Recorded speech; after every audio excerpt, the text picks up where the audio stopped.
Universidad Pedagógica Nacional presenta El autoritarismo de Gustavo Díaz Ordaz. Abordaremos los elementos más importantes de la vida y gobierno autoritario de Gustavo Díaz Ordaz, su modelo económico estabilizador, así como algunos elementos positivos como el derecho al voto a los jóvenes de 18 años, la ley del trabajo y reparto agrario. Sin embargo, su administración quedó marcada por la represión del movimiento estudiantil del 68. Su nombre completo: José Gustavo del Santísimo Sacramento Díaz Ordaz Bolaños. Nació en 1911 y murió en 1979. Nació en San Andrés Chalchicomula, Puebla. Sus padres, Ramón Díaz Ordaz Redonet y Sabina Bolaños Cacho. A los 26 se graduó de la carrera de Derecho en la Universidad de Puebla. Se casó con Guadalupe Borja y tuvo 3 hijos. Fue diputado federal, senador de la República, secretario de Gobernación y presidente de la República de 1964 a 1970. Construyó la siderúrgica Lázaro Cárdenas en Las Truchas y la ampliación de la infraestructura hidráulica. Llegó a construir 107 presas. En su gobierno se iniciaron las obras del metro.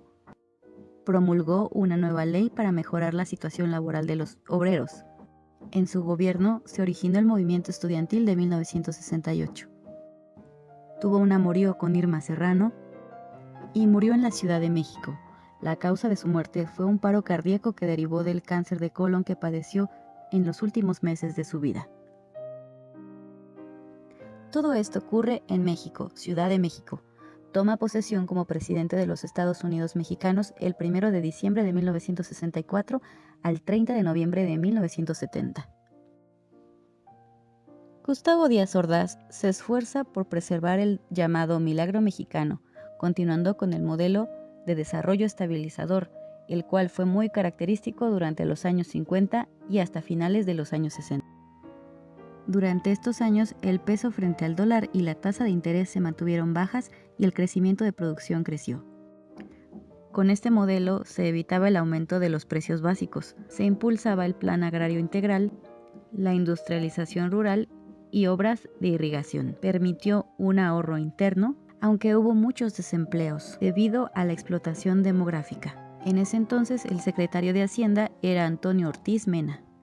Su modelo económico tenía el objetivo de evitar que los aumentos fueran excesivos, además de mantener las tasas de interés en los bancos y el equilibrio del peso en el dólar para que se evitara afectar el salario de los trabajadores mexicanos. Gracias a este modelo económico, se logró el aumento de la producción, se redujo el gasto del gobierno y se permitió un ahorro interno que impulsó la inversión del sector industrial. Se crearon agencias especiales para resolver conflictos con respecto a invasiones pequeñas que había en propiedades ejidarias. Podría decirse que durante este gobierno se logró conservar la estabilidad económica, política y social. Sin embargo, la postura autoritaria del presidente Díaz Ordaz tenía muy claro que debía buscar que nada se interpusiera en este proceso. De hecho, se menciona que todos sus colaboradores obedecían sus órdenes y más bien esto parecía una monarquía. Por esta razón, ocurrió la represión y el uso excesivo del poder de las fuerzas sobre las personas. El secretario de Educación, Agustín Yáñez Delgadillo, que nació en 1904 y murió en 1980. Novelista, ensayista, cuentista y político mexicano. Durante su mandato, las técnicas educativas fueron aprender haciendo y enseñar produciendo. Surgen las telesecundarias. Se distribuyeron 292 millones de libros de texto. Se crearon 9.900 escuelas entre jardines de niños, primarias y secundarias. Y en la educación rural se atendió una población escolar de 40.000 niños. Definitivamente, lo más trágico del gobierno fue el movimiento estudiantil de 1968, que surge con una serie de represiones constantes por parte del gobierno. Todo inicia por agresiones por parte de los granaderos y después de la pelea entre los estudiantes de las vocacionales 2 y 5 y de la prepa Isaac 8 Terena. Los estudiantes del Politécnico y de la UNAM discuten sobre algunas peticiones hacia el gobierno. De hecho, fundan una comisión nacional de huelgas, pero el gobierno se encuentra en una total negación, dándose el incumplimiento del pliego petitorio. Dentro de este contexto, el gobierno tenía un interés en demostrar una imagen de paz y de cordialidad ante los Juegos Olímpicos, que iban a ser celebrados por primera vez en México. Buscan controlar la situación a través de la represión y la matanza hacia estudiantes. Los hechos ocurrieron en la Plaza de las Tres Culturas en Tlatelolco. Algunas instituciones fundadas durante su gobierno fueron el Instituto Mexicano del Petróleo, y en la Ciudad de México se construyó el sistema de transporte colectivo Metro, que actualmente sigue en funcionamiento y a través del tiempo se han añadido nuevas rutas. Se fundó la Procuraduría Agraria en 1970, la Academia de Artes en 1966 y la Siderúrgica Lázaro Cárdenas en 1976. Dentro de las instituciones educativas se destaca el Centro Regional de Enseñanza Técnica Industrial, CERETI, en 1966, la Comisión de Operación y Fomento de Actividades Académicas en 1967, el Servicio Nacionalista de Orientación y Vocación en 1966 y la telesecundaria en 1968. También inauguró algunos recintos, como el Palacio de los Deportes, el nuevo edificio del Centro Administrativo de Pemex y el albergue del enfermo ambulante del ISSSTE. Y como casi no nos gusta el chisme, vamos a hablar acerca de un chisme histórico buenísimo. A principios de los años 60, él y la actriz Irma Serrano sostuvieron un amor prohibido. Y pues obviamente era algo mal visto, pues porque él era el presidente de la República. Evidentemente él estaba casado y por eso se le llamó amor prohibido, pues porque prácticamente él engañaba a su esposa. Entonces sí, amigos, es como dice la canción, amor prohibido, murmuran por las calles. Sí, yo trabajé un tiempo con Gustavo Díaz Ordaz, trabajábamos en proyectos educativos. Sí, era un rumor muy recurrente que andaba con la tigresa. Su carácter era muy duro, era un hombre de pocas palabras, pero dentro de las cosas buenas yo creo que en educación definitivamente sí hubo un avance.